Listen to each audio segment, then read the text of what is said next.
Jeffrey and Jessica are frying their dopamine receptors. Jeffrey scrolls on Instagram edging his little peepee whilst his game loads. And Jessica edges Chad whilst his game loads. No wonder they feel so unmotivated. They just don't understand dopamine. And it gets dark. Jeffrey and Jessica develop addictions that they try to quit for life, but they just keep relapsing. It's their biggest source of misery. It ruins their health, it ruins their relationships, it ruins their lives. They just need to learn about dopamine. Adonis. Adonis doesn't want more dopamine. Dopamine wants Adonis. That's so retarded. I'm running out of ideas, bro. The haters are right. I should retire. Adonis lives the most healthy life ever with his wife Anastasia. They stay away from the overstimulation of the modern world by living in their cave with their children. And Adonis goes out to hunt every morning whilst other men live stream and ask for donations. Because of this, Adonis's dopamine levels are so optimized, he feels amazing. Hard work feels good. He's disciplined and motivated. That's the best case scenario. I've been reading the book Dopamine Nation by Dr. Anna Lemke, and it starts off with one of the most interesting stories that I've read in a book so far of this old guy and his masturbation addiction. He tells the story that he started masturbating when he was really young, like 7, 8 years old. And he does some sketchy things like masturbate with some of his friends. You know, they're very young. They don't really know what they're doing. But by the time he turns into a teenager, it's a daily habit. He's hiding away from his family. He's spending hours in his room. And it all gets worse when he turns into an adult and he has more money to spend. He starts making machines to help him masturbate. He crafts them meticulously so he can edge for hours. And eventually he starts using electricity to stimulate himself. And this becomes like a lifelong addiction. He's 65 years old getting therapy for this because he's still doing it. His first wife left him for this. His second wife is contemplating leaving too. He's not a bad person. The author of this book describes him as like a sweet older guy who's actually polite. He's just addicted, and it's because of dopamine.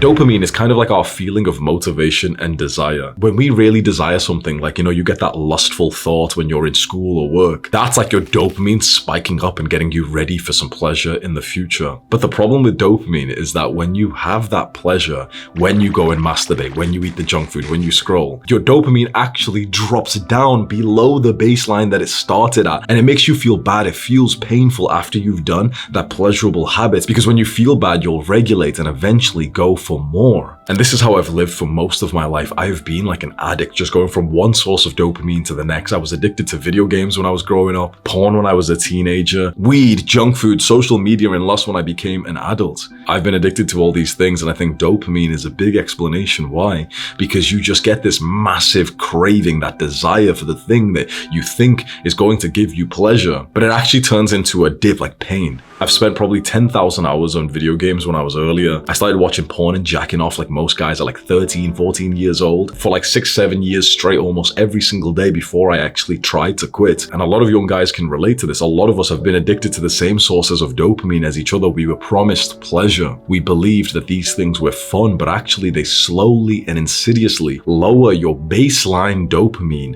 over and over and over again, up until you have such a low level of dopamine that you don't feel very motivated to do anything in life. Like before you started watching content like this, before you became disciplined, remember how like unmotivated we would be when we were in school or working, and you just kind of want to change your life, but also it takes a lot of effort, and it's just easier to go home and play games and to scroll and to jack off and to text that girl that's a bit of a hoe, and it's just easier to just be complacent in life. For me, everything changed in 2020 when I discovered the concept of dopamine detoxing. That's where you basically try to get away from all of the bad sources of dopamine. It's not very scientific, but it kind of makes sense. Just have like a war against the bad sources of dopamine, like scrolling, sugar, drugs, porn, video games. Just try to push all of that out of your life for as long as you possibly can. Some people would do it consistently 1 day per week. I did it as just a part of my daily routine. And every little bit of progress that I made in terms terms of optimizing my dopamine improved like everything in my life, including my fitness, my mindset, my happiness, my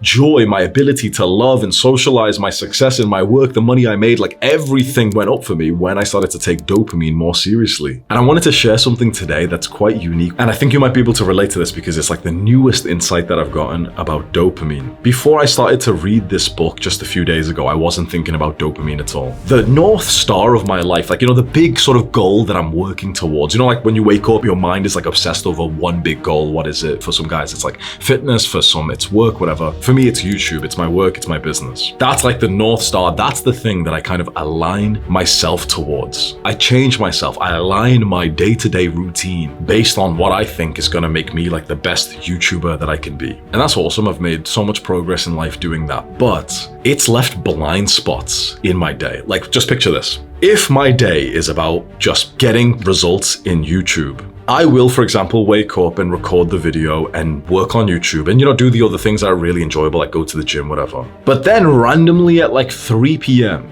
if I'm lustful, I won't really like reject a girl. If I am feeling lazy and I want to scroll, I won't really stop myself because I've already done the YouTube work of the day. So when I align my life to only just being obsessed with money, this is when I often don't do the good habits that actually make you just happier and healthier and regulate your dopamine so that you feel more motivated and you're just healthier staying away from bad habits. So basically, when I align my life to work and to making money, that's when I allow bad dopamine to creep into my life with the cope of like, oh, but I've already done the work for today. And I wonder if you can relate to this. Leave a comment if you can relate.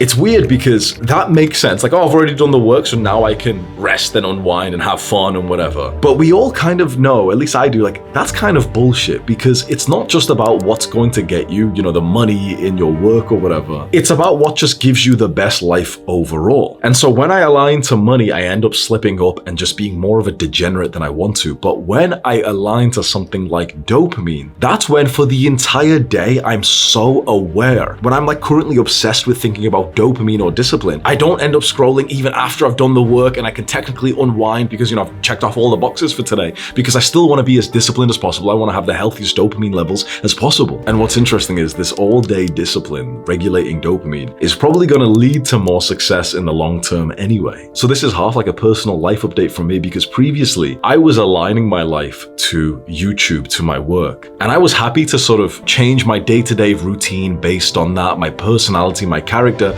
not in a way to be fake, but you know how like if work is a big priority for you, as it is for most people, you're happy to sort of change yourself for your work. If your work requires you to be a little bit more confident and you want to become successful in your work, then you're happy to do that. We're all happy to change ourselves to like make progress in our work, career, business, right? But for YouTube and for content creation, it's different because the people who change themselves to do well on YouTube, like the people who align their day around sort of content creation, which is my work, they end up going crazy. Like there's so many cases of honestly like good people who just go crazy and have like mental breakdowns because their life just becomes about their work, which is kind of a normal thing. For most people, the biggest thing in their life is their work. But it's so weird. Like this is my individual just thing. I just wanted to like tell you, how I'm doing in life is for the work that I do, when you kind of align your life completely to content and being an influencer, there's a big chance that you just turn into like a weird fucking psycho, sick kind of, like fucked up mental health and everything. And so over the last few days when I've been reading this book, Dopamine Nation, and I've been really regulating my sort of dopamine, my phone is black and white, right? So I've like, now I'm focused on these random other things to just be as healthy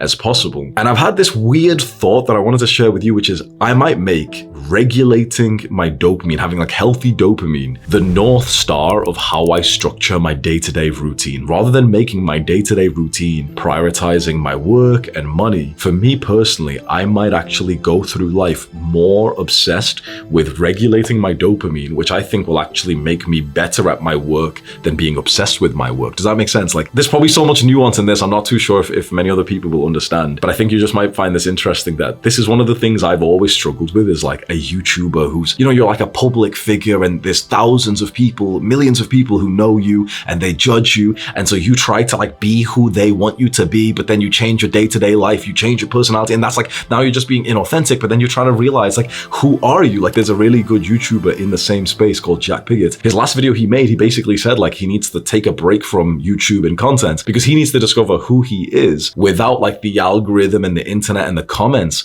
reinforcing certain behaviors. Like how interesting is that? And so at least for me and potentially for you, depending on what career or business you go into, you might need to prioritize something else in life and not actually your work, your profession, your career or business, which is so odd and so strange. Like I ended up sending a voice message to my friend who has like 1 million subscribers. And I was just like yapping for like 3 minutes telling him like, if I don't align my life to YouTube, who am I? What would I align my life to? And that's when I started to think maybe dopamine, maybe your health, maybe the thing that sort of regulates you and gives you the highest life quality. Because if you align your day-to-day life to that and place less importance of sort of YouTube and work and money, you might end up actually doing better in these things. It's such an interesting business model I'm in where if I think about YouTube less, I often end up making more progress in it, which is a blessed thing because it basically means that I can like focus on something else full time, make progress in that other thing like dopamine, and also probably end up making more progress in YouTube. So I'll try this for a little while and we can see if over the next few weeks or few months after this video, if you see me doing particularly well, then this probably is one of the reasons why. It's because I've just been prioritizing healthy dopamine levels rather than just as my big North Star of life, prioritizing YouTube, success, money, those kinds of things. Because those things are lovely, those things are really nice. But there's definitely like a dark side to being an influencer that can fuck up your health, your dopamine receptors. Look, in the last month or so, it's been very difficult for me. There's been so many negative videos, like hate videos about me. This guy's trying to get views, this guy's trying to get views. And all of that can definitely get to you and end up like fucking up your health. You know, it spikes your dopamine. It's unpredictable. When you go onto the internet, is it going to be a Hamza loving day or is it going to be a Hamza hating day? Can you imagine? Like, it's a pretty difficult thing to manage. And yet, you know what? I have still been here just showing up consistently. I have still been here living this life that I preach to you because I know that the advice that I give out, it changes lives, it saves lives. I get messages every single day from guys saying like, it doesn't even fucking matter what hate, what drama's happening. You changed my life. Your advice is valuable. I'm gonna keep watching. There's so much hate on the internet, but there are those that see the truth. And if you're one of them, leave a comment below. We are on the right side of history, spreading a positive message, trying to do good, whilst other people are trying to tear me down. I'm just trying to do good. And the impact that I've had is astronomically positive that I'm still so fucking proud of myself. And I'm so grateful that you are still here, still watching, still sticking to the path, following the advice that I lay out for you. So thank you for being here, because every single time you click on one of my videos, you are literally supporting me, you're supporting my family, you're supporting my mission, my purpose. So thank you so much for that. Do the hard work, especially when you don't feel like it. Mwah. By the way, no pressure, but there's a few links underneath this video that you can check out if you want to have a look at my paid programs. When you trust me enough and you feel like my free content has already changed your life, you can have a look at those.